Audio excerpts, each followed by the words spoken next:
Welcome to my channel Imbibe Learning. So this is the second lecture of chapter 1 that is teaching aptitude जो हमने last class में शुरू किया था teaching aptitude का chapter. और उसमें हमने कुछ बेसिक टर्म्स हमने डिस्कस की थी, जैसे एजुकेशन क्या होता है, ठीक है, उसके बाद लर्नर क्या होता है, उसके बाद हमारा टीचिंग क्या होता है और इन सब का आपस में कोरिलेशन क्या है। प्लस हमने ये भी डिस्कस किया था कि हम एक्चुअली में ये टीचिंग एप्टीट्यूड का चैप्टर क्यों पढ़ते हैं और इसका क्या लिंक है कि ये एक फर्स्ट चैप्टर बन जाता है हमारे यूजीसी नेट सिलेबस का। आज अगर हम जो बात करेंगे, थोड़ी हम इसमें टर्म्स डिस्कस करेंगे जो कि बहुत इंपॉर्टेंट है। मैं एग्जाम पॉइंट ऑफ व्यू की बात कर रही हूँ तो एग्जाम पॉइंट ऑफ व्यू से बहुत इंपॉर्टेंट है। कुछ फिलोसफीज की बात करेंगे, कुछ हम देखेंगे कि हिस्ट्री क्या है, कैसे ये चैप्टर आया, कौन कौन से ईयर में क्या क्या चेंजेस हुए हमारे एजुकेशन सिस्टम में, स्पेसिफिकली इंडिया की बात हम यहाँ पे करने वाले हैं। तो लेट्स जस्ट स्टार्ट नाउ, ठीक है। सबसे पहले हम जो बात करने वाले हैं, आपके सामने आपको 4 टर्म्स दिख रही होंगी जो हम एक एक करके एक्सप्लेन करेंगे। कुछ फिलोसफीज की हम यहाँ बात करते हैं। अगर मैं कहूँ कि क्या ये लिमिटेड 4 फिलोसफीज है तो ऐसा बिल्कुल नहीं है। फिलोसफीज बहुत सारी होती हैं, ठीक है। कोई भी टॉपिक आप जब पढ़ते हैं उसमें बहुत सारी फिलोसफीज हैं। फिलोसफी का मतलब बहुत से ऐसे लोग, बहुत से ऐसे जो है नॉलेजेबल पर्सन्स हुए हैं जिन्होंने अपनी अपनी बातों को सामने रखा, जिन्होंने रिसर्च की और एक ऐसे तथ्यों को, कुछ ऐसी बातों को सामने लेके आए जो कि एक जनरल ट्रुथ बन गए हम सबके लिए, एक बेस बन गए चीज़ों को पढ़ने के लिए। आप या मैं कल को जब हम रिसर्च में जाएंगे, जब हम कल रिसर्च करेंगे, हो सकता है हम कुछ ऐसी चीज़ों को सामने लेके आए जो हमसे पहले किसी ने नहीं सामने लेके आए थे, और वो आगे चल के जो आगे बच्चे पढ़ने वाले हैं उनके लिए एक बेस बन जाए, तो वो भी एक फिलॉसफी बन जाएगी फिर। तो हम ना अभी 4 जो मेन फिलोसफीज हैं यहाँ पे वो डिस्कस करेंगे। अगर आप कहोगे क्या हमें और कोई फिलोसफीज के अलावा पढ़नी है, देखिए फिलोसफीज नेवर एंडिंग है। आप कहें तो 12, 13, 15, 16, 20, 25 जितनी भी फिलोसफीज आप पढ़ ले वो कम है। आप जाएंगे इंटरनेट को स्क्रॉल करेंगे, बुक्स देखेंगे, गूगल करेंगे तो आपको और भी फिलोसफीज मिल जाएंगी। बट अभी जो मेन 4 फिलोसफीज की है जो हमारी है, हम उसकी यहाँ पे बात करेंगे। और क्यों मैंने यही 4 फिलोसफीज ली, एक चीज को याद रखना जब भी फिलोसफीज का कोई क्वेश्चन है या जब भी आप फिलोसफी पढ़ने लगे तो, कि जो वर्ड है, जो फिलोसफी का नाम है, उसी के अंदर जो है मीनिंग छुपा होता है और इनकी ना कुछ की टर्म्स होती हैं। वो की टर्म्स आप अगर समझ लेंगे तो फिलोसफी आपको अपने आप समझ आ जाएगी। एग्जाम्पल लेते हैं, ठीक है, हम स्टार्ट करते हैं। मैंने यहाँ पे लिखा है हमारे की कंसेप्ट ऑफ फिलोसफीज की आज हम बात करेंगे। धीरे धीरे समझने हमें कोई जल्दी नहीं है, बिकॉज मैंने पहले लेक्चर में भी कहा था कि हमारा जो मेन गोल रहेगा वो क्या होगा, एग्जाम को क्लियर करना। बट फोकस किस पे रहेगा, फोकस रहेगा कि हमें नॉलेज चाहिए, ठीक है। तो नॉलेज के बिना तो सब कुछ वेस्ट हो जाता है। तो हम स्टार्ट करते हैं। पहली फिलोसफी की बात हम करते हैं, ठीक है। This is पेरियानिलिज्म। पेरियानिलिज्म क्या है? पेरियानिलिज्म की क्या बात करता है, वो ये बोलता है कि कुछ ऐसी चीजें हैं हमारे एजुकेशन में, कुछ ऐसी चीजें हुई, ठीक है, कुछ ऐसे लोग आए जिन्होंने कुछ बातें सामने रखी और वो बातें इस तरह से सामने आई कि वो एक कांस्टेंट बन गई। यानी कि जनरेशंस चेंज होंगी, लोग आएंगे, लोग जाते रहेंगे, बट जो ये चीजें हैं, कुछ ऐसे लॉज हैं, कुछ ऐसे तथ्य हैं, ये बदलने वाले नहीं हैं। हम यहाँ पे पेपर 1 पढ़ रहे हैं, मैं आपको एग्जांपल बताती हूँ। हम यहाँ पे पेपर 1 पढ़ रहे हैं, ठीक है। समझ लो किसी का पेपर 2, आप में से किसी का पेपर 2 इंग्लिश होगा, आप में से किसी का पेपर 2 कॉमर्स होगा, आप में से किसी का पेपर 2 साइंस से रिलेटेड होगा। साइंस की हम बात करते हैं, मैंने यहाँ पे एग्जाम्पल लिखा है कि जैसे लॉ ऑफ ग्रेविटी था, आइजैक न्यूटन ने लॉ ऑफ ग्रेविटी दिया या लॉ ऑफ अट्रैक्शन भी हम इसे बोलते हैं। क्या आज से 10 साल बाद, 20 साल बाद, 25, 30, 35, 40 कितने भी साल निकल जाए, क्या ये लॉ बदलेगा? नहीं, बिकॉज ये एक प्रूवन फैक्ट है। ये एक ऐसी चीज है जो कि बदलेगी नहीं, बिकॉज वो प्रूव हो चुकी है कि वो सच है। और अगर एक सच को प्रूव कर दिया गया with logic and with reasoning तो वह एक्सेप्टेंस बन जाती है और उसके बाद जनरेशंस टू जनरेशंस उसको फॉलो करती रहती है। तो पेरियानिलिज्म का जो बेस है, जो की टर्म है, वो यहाँ पे आया है कि सम आइडियाज आर कांस्टेंट। कि आप चाहे कितनी भी पढ़ाई कर ले, बुक्स चेंज होती रहे, सिलेबस, ऑथर, सब कुछ, लेकिन कुछ ऐसे लॉज हैं जो आपको पढ़ने ही पड़ेंगे। मैं कॉमर्स के जो स्टूडेंट हैं उनके लिए बात करती हूँ, डेबिट क्रेडिट के रूल्स होते हैं, ठीक है। अगर मैं कुछ इंग्लिश के स्टूडेंट्स की बात करूँ, शेक्सपियर ने कुछ ऐसी बातें लिखी, कुछ ऐसी नॉवेल्स दी, क्या वो चीज़ें बदलने वाली हैं? नहीं। हर जनरेशन का बच्चा वो पढ़ेगा, हर जनरेशन वो पढ़ने ही वाली है, बिकॉज वो प्रूवन हो चुके हैं। वो ऐसी चीज़ें हैं जो कि बहुत इंपॉर्टेंस रखती हैं हमारे लिटरेचर में, जो कि एक प्रूवन फैक्ट हो चुकी हैं। तो पेरेंटलिज्म, अगर आपसे क्वेश्चन आता है कौन सा ऐसी फिलॉसफी है जो कि बात करती है कि कुछ फैक्ट्स कांस्टेंट रहने वाले हैं, ऐसी कौन सी फिलॉसफी है? तो पेरियानिज्म ऐसी ही फिलॉसफी है जो बताती है कि कुछ की टर्म्स, कुछ ऐसे थॉट्स एंड कुछ ऐसी नॉलेज है which is going to remain constant. चाहे आज से 100 साल भी हो जाएंगे, ये चीजें कांस्टेंट ही रहेंगी। तो हम यहाँ पे पेरियानिज्म की बात हमने कर ली। बेस क्या है कि कुछ आइडियाज कांस्टेंट हैं। तो ये चीजें, अब मैं, अगर आप नोट्स बना रहे हैं, साथ साथ में आप नोट्स बना रहे हैं, तो आप ये ध्यान रखना कि आप सिर्फ नाम लिखो और यहाँ पे की टर्म लिखो, क्योंकि क्या होगा, आपको एंड टाइम में इतना टाइम नहीं मिलने वाला है कि आप पूरा का पूरा पढ़ने बैठो। अच्छा, गूगल करोगे बहुत कुछ मिल जाएगा इस बारे में, बट मैं यहाँ पे आपके लिए की टर्म्स लेके आई हूँ, ताकि ये जो हम 20 मिनट या 25 मिनट जो भी जितने की भी ये वीडियो बनती है, उसमें हम सिर्फ फटाफट डिस्कस कर लें और आपके नोट्स इस तरह से रेडी हो जाए कि एंड टाइम में आपको फिर दोबारा कोई बुक उठाने की जरूरत ना पड़े। पेरियानिज्म की हमने बात कर ली।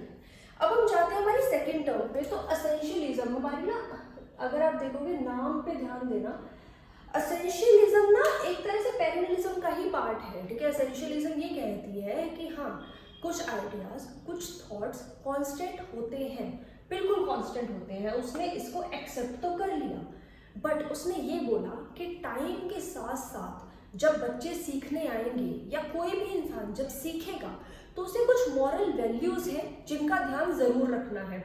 कांस्टेंट आइडियाज को रखो, ठीक है। मेरे पास बुक में आया एक लॉ है, लॉ ऑफ ग्रेविटी, मैंने समझ लिया, लेकिन अगर मैंने लॉ ऑफ ग्रेविटी को समझा, सिर्फ पढ़ लिया, क्या उतना काफी होगा? नहीं। एसेंशियलिज्म बोलती है कि उस चीज को जब तक आप अप्लाई नहीं करोगे ना अपनी रूटीन में, जब तक आप उसका प्रैक्टिकल एक्सपीरियंस नहीं लोगे, वो चीज यूजलेस हो जाती है। तो एसेंशियलिज्म बोलता है कि यस, पेरियानिज्म ठीक है, कुछ आइडियाज कांस्टेंट होते हैं, बट मॉरल वैल्यूज का सीखना और प्रैक्टिकलिटी का सीखना कि वो चीजें अप्लाई कैसे होंगी, वो भी बहुत जरूरी है। तो यहाँ पे जो की टर्म है, यहाँ बोली जाएगी प्रिपेयरिंग फॉर द सोसाइटी।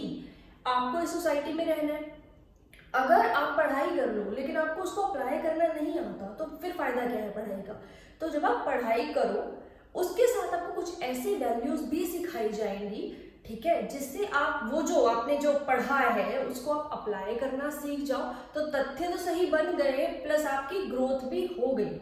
तो हमारा एसेंशियलिज्म यहाँ पे मुझे लगता है आपको क्लियर हो गया होगा। सिंपल है पेरियानिज्म, यानी कि हाँ, कुछ चीजें कांस्टेंट होती हैं, लेकिन टाइम के साथ साथ हमें मॉरल वैल्यूज भी सीखनी है, टाइम के साथ साथ हमें सोसाइटी के लिए प्रिपेयर भी होना है, और टाइम के साथ साथ उस चीज की प्रैक्टिकलिटी यानी उस चीज को अप्लाई कैसे करना है हमें ये भी सीखना है। तो ये हमारा एसेंशियलिज्म बोलता है। अब हम तीसरे के ऊपर जाते हैं जो कि है प्रोग्रेसिविज्म।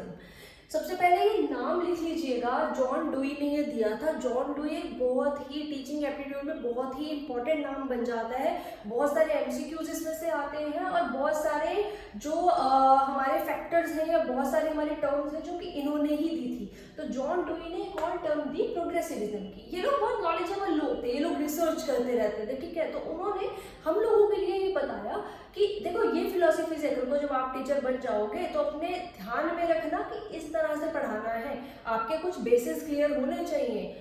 तो प्रोग्रेसिविज्म क्या कहती है कि students learn from their own experience, progress कर जाना।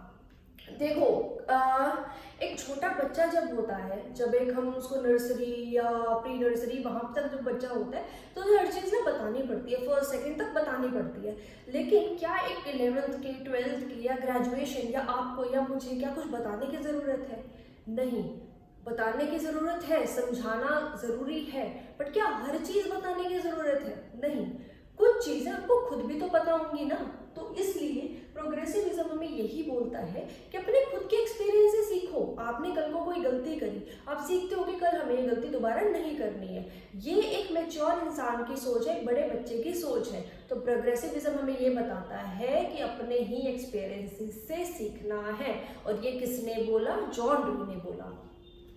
अब हम आते हैं हमारे फोर्थ, हमारी बहुत इंपॉर्टेंट जो मैं फिलॉसफी बोलूँगी, इसे हम रिकंस्ट्रक्टिविज्म बोलते हैं, बट इसके साथ ही सब बोलते हैं क्रिटिकल थ्योरी भी बोलते हैं। ये क्रिटिकल थ्योरी है, ये वर्ल्ड वॉर 2 के टाइम पे सामने आई थी। इसने क्या बोला कि लोगों का क्या है कि अगर कोई इंसान दूसरे इंसान को दबाता है ना, तो वो दबता चला जाता है, ठीक है। तो ये थ्योरी तब आई जब थियोडोर बर्नार्ड, इसका जो मेन प्रोपोनेंट है उन्हें बोलेंगे थियोडोर बर्नार्ड। थियोडोर बर्नार्ड ने देखा कि क्या हो रहा था कि एक पार्ट है और एक दूसरा पार्ट है। ये फर्स्ट पार्ट के लोग सेकंड पार्ट के लोगों को दबाए चले जा रहे थे और ये ऑपरेशन के अंदर दबते चले जा रहे थे। कोई रिवोल्ट नहीं कर रहा था, कोई बोल नहीं रहा था उनके खिलाफ, क्योंकि पावर इतनी ज़्यादा उनके ऊपर थी। उन्होंने बोला कि ठीक है, हम तो इनसे नहीं लड़ सकते हैं और हम ठीक है दबा रहे हैं तो हम दबते चले जाएंगे। थियोडोर बर्नार्ड जी ने बोला कि हमें ऐसा नहीं करना। जब एक सोसाइटी है वहाँ पर अपनी आवाज़ उठाना ज़रूरी है। तो ये जो चीज़ बनी हुई है उसने रिकंस्ट्रक्ट किया चीज़ों को। उन्होंने कहा थ्योरी है कि जब एक इंसान दूसरे को दबाता है ना तो दबता चला जाता है, उस चीज़ को रिवोल्ट नहीं करता, और इस चीज़ को चेंज करना बहुत ज़रूरी है। तो for creating a better society we have to critically reconstruct the things which are actually happening right now. आपके अगर समझते हैं इस थ्योरी को हम आज के टाइम पे अगर हम डिस्कस करने की बात करें तो ये देखिए कि अगर आपके सामने कोई एक बच्चा है, ठीक है, और बहुत सारे बच्चे और भी खेल रहे हैं, एक बच्चा है, बाकी बच्चे जो अननेसेसरीली तंग किए जा रहे हैं। अब वो एक बच्चा है, वहाँ पे 5-6 बच्चे हैं। उसको वो बच्चा सोच रहा है अरे ये तो 5-6 हैं, ठीक है, अगर मुझे तंग कर रहे हैं मैं सह लेता हूँ, मैं कुछ नहीं कहता क्योंकि ये इतने सारे हैं, मैं कैसे इनसे कुछ कह पाऊंगा ना। वो किसी की हेल्प ले रहा है बिकॉज उसका माइंड इस तरह से ना बन चुका है। उसे लगता है कि जब आपके सामने 5-6 लोग आपको तंग कर रहे होते हैं तो आपको वो चीज़ को ना उसको आपने मतलब बैकफायर नहीं करना होता, आपने उस चीज़ को रिवोल्ट नहीं करना होता। तो ये थ्योरी हम अगर आज के टाइम में अप्लाई करें तो हम उस बच्चे को सिखाएंगे ताकि एक सोसाइटी बेटर बन पाए। कि देखो अगर तुम्हें ऐसा लगता है, मुझे ये नहीं सिखाएंगे जाके लड़ाई झगड़ा करो, मुझे ये सिखाएंगे कि अगर आपको ऐसा लग रहा है कि आप ऑपरेशन फील कर रहे हो किसी जगह, तो you have to speak for yourself, go to your parents, go to your teachers, but speak. तो ये होता है सोसाइटी को चेंज कर देना। एक बार रिवाइज करते हैं 4 थ्योरीज को। देखिए थ्योरीज मैं बार बार बोलूंगी बहुत सारी है, हमें सिर्फ क्रक्स पकड़ना है कि वर्ड में से कैसे थ्योरी सामने निकल के आ रही है और की कंसेप्ट्स उसके क्या है। और हाँ, ये 4 थ्योरीज तो बहुत ज़्यादा इंपॉर्टेंट है, तो इन्हें याद रखना है। अगर मैं एमसीक्यूज के पॉइंट ऑफ व्यू से बात करूँ तो हम एक बार उस तरह से पढ़ के देखते हैं। सो क्वेश्चन अगर आता है कि ऐसी कौन सी थ्योरीज हैं जो बोलती हैं कि आइडियाज कांस्टेंट रहने वाले हैं, कि कुछ ऐसे लॉज हैं, कुछ ऐसी फिलॉसफीज हैं या कुछ ऐसी चीज़ें हैं जो कांस्टेंट रहने वाली है, तो हम क्या टिक करेंगे? पेरेललिज्म। फिर अगर हमें क्वेश्चन में पूछा जाता है कि which is the theory that accepts parallelism, that states that yes some points, some ideas are constant, but that also states that to be in a society आपको moral growth की भी requirement होगी, तो वो कौन सी थ्योरी है? Essentialism। फिर हमारे पास आता है कि who gave the concept of the theory या who gave the concept of the philosophy which states students or anyone learns from his or her own experience, तो ये कौन सी थ्योरी आती है? प्रोग्रेसिविज्म। फिर हमारी 4th थ्योरी आती है रिकंस्ट्रक्टिविज्म की, जो कि वर्ल्ड वॉर 2 के टाइम पे सामने आई थी। इसके प्रोपोनेंट है थियोडोर बर्नार्ड। उन्होंने देखा सोसाइटी में ऑपरेशन के टाइम पे लोग ऑपरेस होते जाते हैं और हमें रिक्वायरमेंट है कि we have to change this thing, तो उन्होंने ये थ्योरी सामने लेके आए रिकंस्ट्रक्टिविज्म की। आई होप ये आपको थ्योरीज तो क्लियर हो गई होंगी, ठीक है। इम्पॉर्टेंट है, आपको अगर नोट करना है आप ये नोट कर लीजिए, बिकॉज पूरा नोट करने की जरूरत है, नाम नोट कीजिए और आइडिया नोट कीजिए, वीडियो को पॉज कीजिए और नोट कर लीजिए। बिकॉज आप एंड टाइम में एक्चुअली में सिलेबस इतना वास्ट है कि एंड टाइम में आपको नहीं टाइम मिलता है कि आप एक चीज़ पढ़ने बैठे। बेटर ये रहेगा इन वीडियोज़ के साथ अपनी नॉलेज को ऐसा बिल्डअप करें कि जब एंड में पढ़ेंगे तो वो एक बार में समझ आ जाना चाहिए। बिकॉज हाँ, ऑब्वियसली MCQ पेपर है, टाइम बहुत लिमिटेड होता है, तो आपको ना प्रिपरेशन भी उसी अकॉर्डिंग करनी है। और एंड टाइम के 15 दिन तो अपने सिर्फ आप मॉक टेस्ट वगैरह के लिए रखेंगे तो बेस्ट रहेगा। ऑनलाइन ऑफलाइन बहुत मॉक टेस्ट मिल जाते हैं, बहुत ज़रूरी है अपने टाइम को मैनेज करना। तो अब हम एक दो चीज़ों की और बात करेंगे आज की वीडियो में।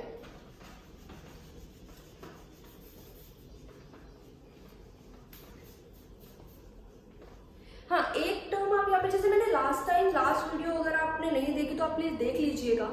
उसमें मैंने कहा था कि कुछ कुछ टर्म्स हम बीच बीच में पढ़ते रहेंगे। हम एक टॉपिक पढ़ेंगे, कुछ एमसीक्यूज करेंगे, कुछ टर्म्स पढ़ेंगे। जैसे लास्ट टाइम जो हमने लर्निंग, एजुकेशन और टीचिंग की बात की, उसका कोरिलेशन बिठाया, तो मैंने एंड में आपको 2 टर्म्स बताई थी, एनकल्चरेशन, एक्लचरेशन।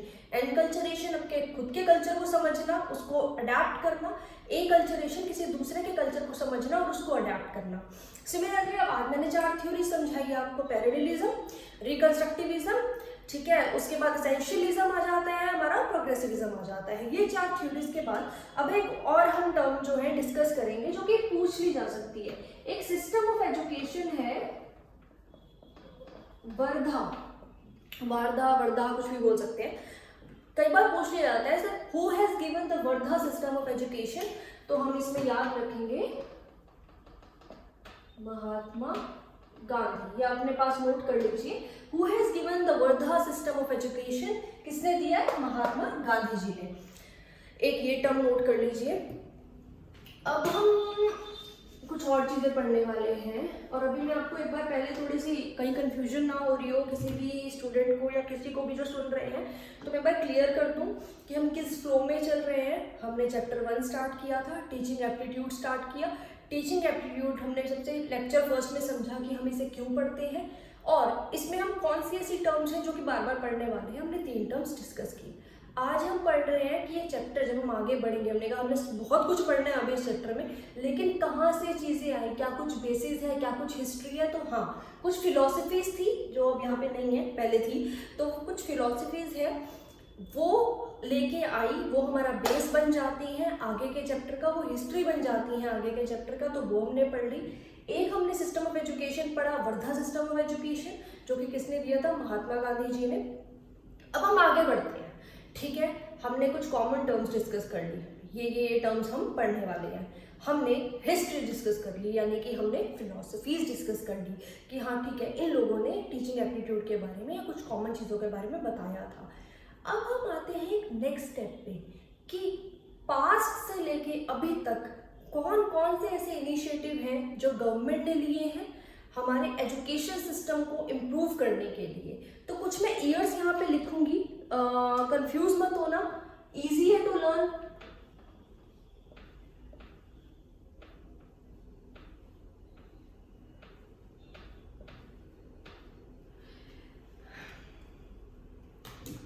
बहुत इजी है, सबसे एक साल याद रख लो, बाकी सारा बताती हूँ कैसे याद रखने। 1968 पहली एजुकेशन पॉलिसी आई। पहली education policy, when was the first education policy introduce in India, 1968। उसके बाद हम बात करेंगे सेकंड एजुकेशन पॉलिसी, ईयर को उल्टा कर दो, 1968 से 1986 हो गया, सेकंड एजुकेशन पॉलिसी आई। और 2020 ये तो ऐसा साल है, मतलब हम लोग को तो भूलना ही नहीं चाहिए ना। सबसे वियर्डेस्ट ईयर कौन सा है, 2020, जिसमें हमारी थर्ड, जो कि अभी इंप्लीमेंट हुई नहीं है, हो जाएगी, थर्ड एजुकेशन पॉलिसी आई। तो first education policy 1968, second education policy 1986 and third education policy आई 2020 में।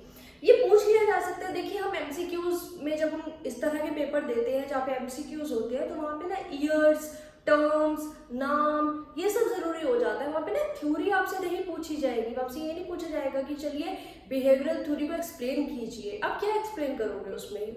आप ये सोचो कि जब हम पढ़ते हैं क्वेश्चन कैसे बन सकते हैं। बुक्स में तो देखो नॉलेज तो अनलिमिटेड है, आप कितना भी पढ़ लो कम है, बट क्या उसमें से क्वेश्चन बन सकते हैं? तो हमेशा इस पॉइंट ऑफ व्यू से सोच के चलना।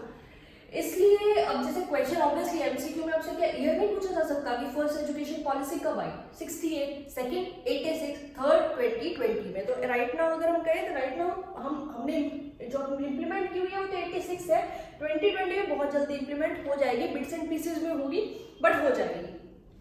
तो अब हमारा ये हो गया।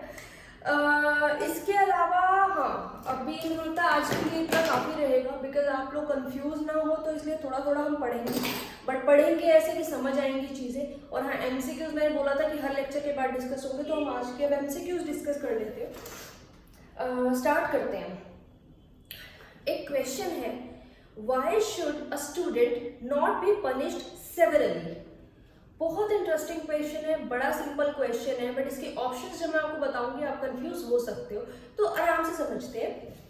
ये क्वेश्चन बोलता है, व्हाई शुड अ स्टूडेंट, एक स्टूडेंट को बार बार पनिश क्यों नहीं करना चाहिए।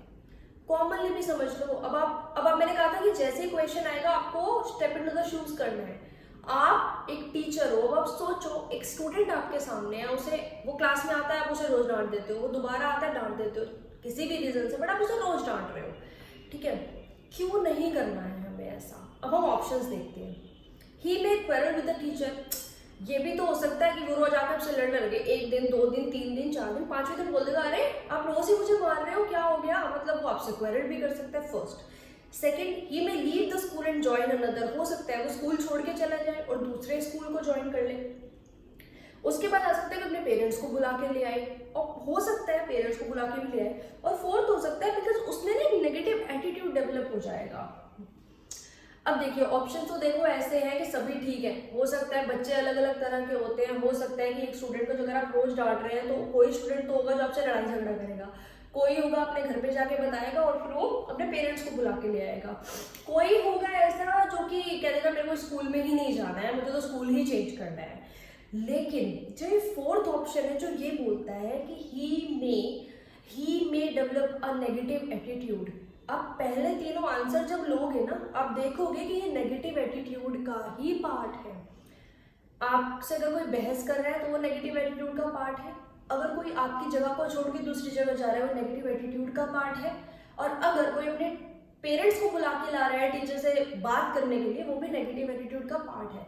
तो फोर्थ ऑप्शन तो ऐसा हो गया जिसमें पहले 3 तो ऑलरेडी इंक्लूडेड है, तो हम इसमें क्या करेंगे, फोर्थ ऑप्शन को सिलेक्ट करेंगे।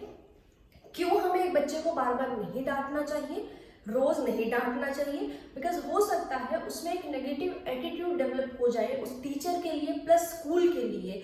तो और आज के एनवायरनमेंट में it's very very important that we understand that हमें हर एक जो स्टूडेंट भी है ना उसके इमोशंस का भी ध्यान रखना है, बिकॉज लाइफ बहुत कॉम्प्लिकेटेड हो चुकी है, it's not that simple now, so we can not just impose अपने आइडियाज को या अपने सजेशंस को हम इम्पोज किसी पे नहीं कर सकते। वी मस्ट अंडरस्टैंड कि दूसरे का क्या पॉइंट है। तो पहला एमसीक्यू हमारा यहाँ पे सॉल्व हो जाता है।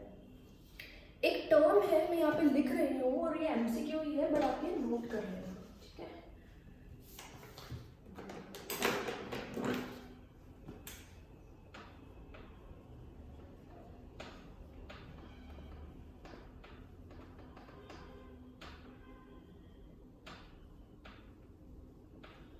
ये मैंने लिखा है लीस्ट रिस्ट्रिक्टिव एनवायरनमेंट, कम से कम बंधा हुआ यानी कि रिस्ट्रिक्ट करने वाला एनवायरनमेंट कहाँ होता है और किस एजुकेशन में रेफर किया जाता है। तो मैं ये बोलूँगी कि जब हम हैंडीकैप जो होते हैं, हमारे जो स्पेशली एबल्ड लोग होते हैं, उनके लिए जो है उनकी एजुकेशन में ये यूज़ किया जाता है।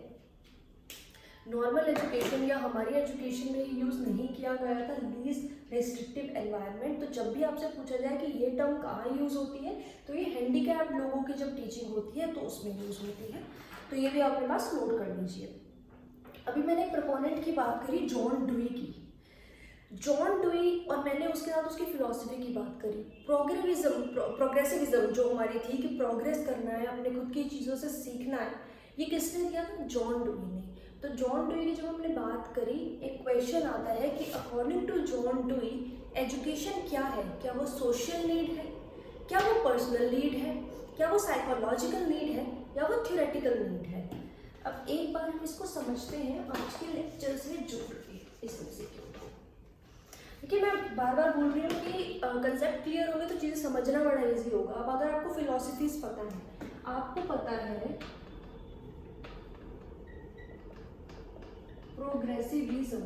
प्रोग्रेसिविज्म मतलब अपने खुद के एक्सपीरियंसेस से सीखना, ये किसने दिया था, जॉन डुई। और अब उससे रिलेटेड क्वेश्चन आया कि जॉन डुई के अकॉर्डिंग एजुकेशन क्या है? क्या एजुकेशन एक थ्योरेटिकल नीड है? मतलब वो बात कर रहा है कि सिर्फ थ्योरी होती है एजुकेशन? क्या वो एक सोशल नीड है? क्या वो एक पर्सनल नीड है? या फिर हमारा फोर्थ ऑप्शन बोलता है क्या वो एक साइकोलॉजिकल नीड है? तो हम यहाँ पे क्लियर करेंगे कि प्रोग्रेसिविज्म दी जॉन डुई ने। प्रोग्रेसिविज्म बात करता है कि अपने खुद के एक्सपीरियंसेस से सीखना। जहाँ पे एक्सपीरियंस की बात आ गई यानी कि प्रैक्टिकलिटी की बात आ गई तो थ्योरेटिकल तो बिल्कुल ही नहीं होगा। फिर हमें बात की गई कि अपने एक्सपीरियंस से सीखना और उसको अप्लाई करना, क्या ये सिर्फ एक इंडिविजुअल तक बेस्ड रहेगा? नहीं। जब आप एक्सपीरियंस से सीखोगे तो ऑब्वियसली आप सिर्फ अपनी चीज़ों से नहीं सीख रहे, आप टोटली हर चीज़ से सीख रहे हो। सोसाइटी में क्या हो रहा है हर चीज़ से सीखने वाले हो, तो पर्सनल भी नहीं होगा। और चीज़ों को सीखना और अप्लाई करना, आप अप्लाई करोगे कहाँ? सोसाइटी में। तो हमारा जो ऑप्शन बनेगा वो सोशल बनेगा, साइकोलॉजिकल भी नहीं बनेगा, क्योंकि ये जो है ना ये इंडिविजुअल मतलब फोकस्ड है। थ्योरेटिकल तो बिल्कुल ही गलत है। सोसाइटी में यहाँ पे प्रोग्रेस होगी, बिकॉज चीज़ों को सीखोगे उसे अप्लाई कहाँ करोगे? सोसाइटी में। तो जब सोसाइटी में अप्लाई करोगे तो जॉन डुई के अकॉर्डिंग एजुकेशन क्या है? एक सोशल नीड है। उसके बाद हमारे एमसीक्यू आता है, teaching is not thought as a process of. Teaching 4 option दिए गए हैं और पूछा गया है कि टीचिंग इसमें से क्या नहीं है। उसके बाद अब हम एक बार पहले ये वाले ऑप्शंस डिस्कस करते हैं। एक आया directing the activities of people. एक स्टूडेंट है क्लास में, मैं बताती हूँ एक बार इसको एक्सप्लेन करते हैं अच्छे से, इसको करना पड़ेगा।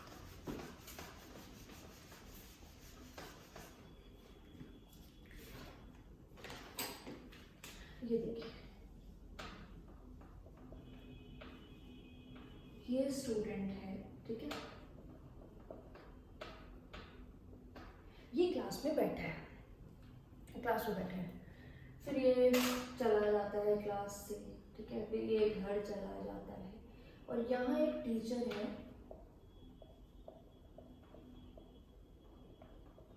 जो उसको देख रहा है और उसकी एक्टिविटीज ऑब्जर्व कर रहा है और बता रहा है कि ऐसे करो, वैसे करो, ये करो, वो करो।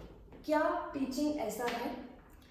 अगर वो कुछ गलत कर रहा है, समझ लो अपने फ्रेंड को तो तंग करने बैठ गया, वो टीचर उसको मना कर रहा है, ठीक है, फिर वो क्लास के बीच में से उठ के जाने लगा, टीचर उसे मना कर रहा है कि नहीं आपको पढ़ना होगा, या उसे बता रहा है कि अपनी बुक ओपन करो, ये करो, वो करो। क्या टीचिंग में ये सब होता है?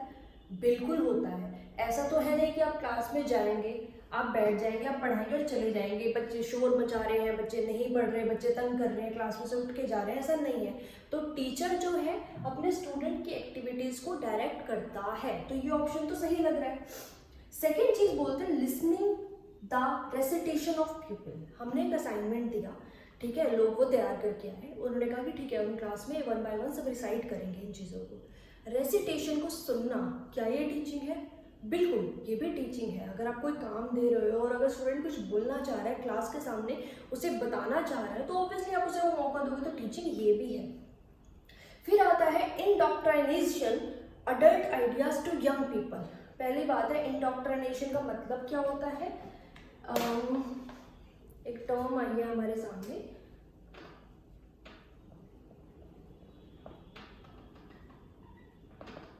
इसका मतलब होता है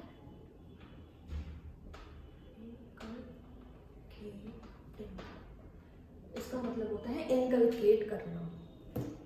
थर्ड ऑप्शन बोल रहा है indoctrination adult ideas into young people. ऐसे आइडियाज़ जो कि बड़े बच्चों के लिए बनाए गए हैं उनको छोटे बच्चों के अंदर डालने की कोशिश करना, उन्हें वो ज़बरदस्ती समझाने की कोशिश करना, क्या ये टीचिंग है? नहीं। एक +1 के बच्चे को जो पढ़ाया जाएगा, क्या वही सेम एक 5th क्लास के बच्चे को पढ़ाया जाएगा? ऑब्वियसली नहीं। तो हाँ, ये आइडिया, ये जो हमारा ऑप्शन है वो बिल्कुल भी ठीक नहीं है। मैं दोबारा से क्वेश्चन रिपीट कर रही हूँ। हमसे क्वेश्चन में पूछा गया था कि इन ऑप्शंस में से क्या टीचिंग नहीं है। पहले ऑप्शन ने बोला कि स्टूडेंट्स की चीज़ों को डायरेक्ट करना, स्टूडेंट की एक्टिविटीज़ को डायरेक्ट करना बिल्कुल टीचिंग है। सेकेंड, स्टूडेंट्स अगर कुछ बताना चाहें उनकी चीज़ों को डिसाइड करने में हेल्प करना, क्या वो टीचिंग है? बिल्कुल टीचिंग है। लेकिन थर्ड ने बोला कि अडल्ट आइडियाज़ को छोटे बच्चे यानी कि यंग बच्चों के अंदर इंडोक्ट्राइनेशन करना यानी कि इनकलकेट करना, क्या वो टीचिंग है? नहीं, ये टीचिंग बिल्कुल भी नहीं है। हमारा लास्ट एमसीक्यू हम आज का करने वाले हैं। ये बोला जाता है the major objective of education. अब अगर आप पहले लेक्चर पे जाओगे तो मैंने बताया था कि एजुकेशन का मतलब क्या होता है। डेवलपमेंट, किसकी डेवलपमेंट करना? एक स्टूडेंट की डेवलपमेंट होती है, उससे सब चीज़ों की डेवलपमेंट होती है। तो हम एक बार ऑप्शन पढ़ते हैं, क्या वो चीज़ों को मतलब हम समझ पाए हैं। The major objective of education is first reforming the society. देखो, रिफॉर्म ऑफ सोसाइटी को बिल्कुल ऑप्शन हो सकता है, अभी के लिए हम मानते हैं कि ये ऑप्शन है, रिफॉर्मिंग द सोसाइटी। बिल्कुल, एजुकेशन से हम ये कोशिश करते हैं कि सोसाइटी बदले। सेकेंड है मेकिंग स्टूडेंट्स डिसिप्लिन। हाँ बिल्कुल, ये भी ऑप्शन है। थर्ड आता है डेवलपिंग इनहेरेंट एबिलिटीज या पावर ऑफ स्टूडेंट्स। हर एक स्टूडेंट की ना एक एबिलिटी होती है, एक उसके अंदर एक इनहेरेंट एबिलिटीज होती हैं, उन्हें समझना और उसको डेवलप करना ताकि वो पहचान पाए कि वो क्या करने के लायक है। ऑप्शन तो ये भी बिल्कुल सही है। और फोर्थ है making students followers of teachers. ये ऑप्शन बिल्कुल गलत है। एक टीचर, मैंने बोला था, एक लीडर होता है, वो कभी ये नहीं चाहेगा कि लोग मेरी फैन फॉलोइंग हो जाए, लोग मुझे फॉलो करें, जैसा मैं कहूँ वैसा करें। नहीं, वो अपने माइंड को इम्प्लीमेंट करके चीज़ों को सीखें और प्रैक्टिकली अप्लाई करने की कोशिश करें, सोसाइटी में एक अच्छे इंडिविजुअल बन के सामने आए। ये एक टीचर करना चाहता है। तो स्टूडेंट को अपना फॉलोअर बना लेना एक टीचर का कभी भी ऑब्जेक्टिव नहीं हो सकता। तो फोर्थ ऑप्शन तो छोड़ दो, हमारे पास तीन ऑप्शन आते हैं, reforming the society, making students discipline और उसके बाद डेवलपिंग इनहेरेंट एबिलिटीज। देखो, अगर यहाँ पे एक ऑप्शन ऑल ऑफ दीज का होता, मतलब ABD में, ABC में अगर ऑल ऑफ दीज का होता तो हम वो टिक करते, क्योंकि सब इंक्लूड होते हैं ऑब्जेक्टिव एजुकेशन में। और हमें क्या करना है, अभी हमें देखना है कि सबसे बेस्ट सूटेड कौन सा होगा। तो जो ऑप्शन है जो बोल रहे हैं कि अपनी इनहेरेंट एबिलिटीज को पहचानना या उन्हें समझाना कि तुम्हारे अंदर क्या शक्तियाँ छुपी हुई हैं और किससे तुम सोसाइटी को बदल सकते हो, वो एक टीचर का मेन मकसद होता है। तो हमारा यहाँ ऑप्शन सिलेक्ट होगा, डेवलपिंग द इनहेरेंट एबिलिटीज या power of students is the main goal of education. तो हमारा ये यहाँ पे MCQ आज के 5 खत्म हो गए। होप आपको लेक्चर समझ आया होगा। बहुत ही ईजी चैप्टर है, बहुत प्योर लॉजिक, प्योर अंडरस्टैंडिंग पे बेस्ड है। सो आई वुड जस्ट सजेस्ट कि हो सके तो 1 बाय 1 करके सब लेक्चर्स देखिए, साथ में चलेंगे, साथ में पढ़ेंगे तो चीज़ें बेटर समझ आएंगी। And thank you so much and stay safe.